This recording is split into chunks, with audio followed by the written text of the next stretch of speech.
What is happening, everybody? All right, so my thoughts on the 2019 Challenger lineup. I've been trying to put this video together for a while, but between work schedule and technical difficulties, haven't been able to make it through a full video. So I'm going to try to just kind of get to the point with this one. First of all, 392 Hemi, naturally aspirated stuff, I'm not too excited about it. Best you can hope for is a wide body kit and an old Hellcat hood. No performance upgrade, which bums me out. Was really hoping to see maybe a rear gear option or something along those lines. I really wasn't expecting the 426 because we all knew that wasn't going to happen, even though the rumor mill was in full swing.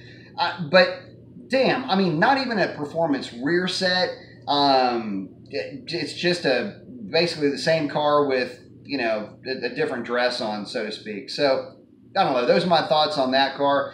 I'll start getting more excited about the NA cars when Mopar starts getting more excited about them themselves. Let's talk about the Red Eye next. I'll save the Hellcat for last. Red Eye, super cool option package here. Basically, you get the Demon engine, which comes with the upgraded internals, larger supercharger, some electronic gadgets, and an option to go with a 309 rear gear if you so choose. You can also get that car in a wide body. I went to a dealership. I priced one out the way that I would want it. Came in at $79,000. Not too shitty considering the fact that you've got a car that's making 800 horsepower. So yeah, I'm pretty cool with that. It comes in at about $100 a horsepower. So about the going rate.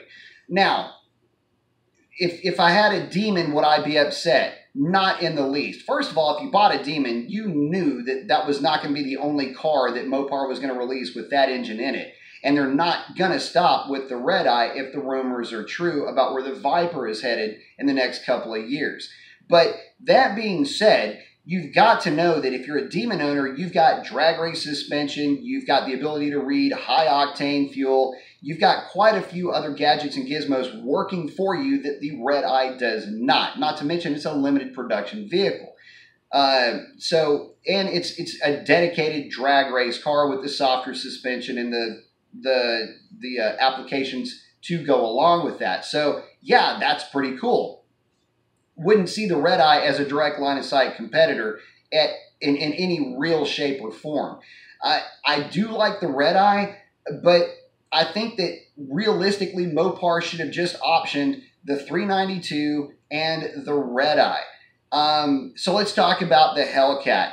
And this is why I wanted to save the Hellcat for last. To me, if I owned a Hellcat right now, I would be pissed for several reasons. First of all, well, let's face it, the new Hellcat is coming in about $5,000 less, it looks like, than it was just a couple of years ago, which means that if, you know, the build sheet that I was looking at was accurate, you'd be looking at an increase or a decrease in the value of your Hellcat like immediately for trade-in. So if you have a Hellcat and you go to trade it in, yeah, your trading value is going to be less because who's going to want to buy a used Hellcat for what would retail out to be about $55,000, give or take, when you can buy a brand new one with the same options and with a warranty for about $63, $64. So I don't know, kick that around a little bit. And if you've got one of the SRT 392 cars or even a well-optioned Scat Pack,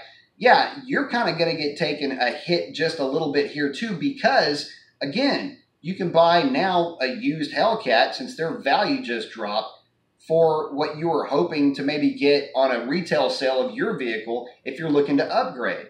So a bit of a slap in the face on both turns. And realistically, it could just stop there. But the problem is it gets worse. So with the Hellcat now, it's just the same car with a different hood. And I like the twin snorkel hood.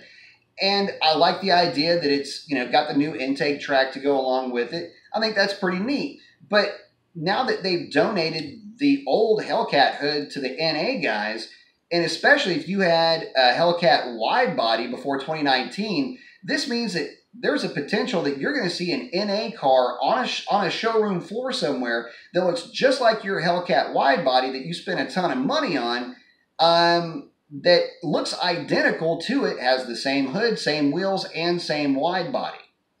Not necessarily a slap in the face there. Pretty big jump in styling for the NA guys, but I mean, let's face it. If you bought a wide body Hellcat, you bought the wide body because you wanted it to stand apart, not because you wanted it to be just another wide body car. So at any rate, there's that to consider.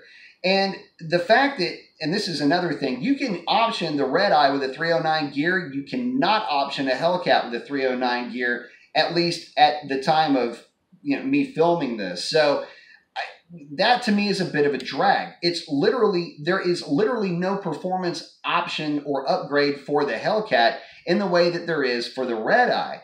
And because of that, again, it bums me out, because the Hellcat was the top of the food chain for Mopar performance, at least in a coupe style look, not a sports car like the Viper, but we're not really talking about that car. We're talking about the Hellcat here, and I mean, it was the Hellcat. I mean, you didn't even call it the Hellcat Challenger or Charger. Either way, it didn't matter. If somebody owned one and you rode in one, you would say, I rode in a Hellcat.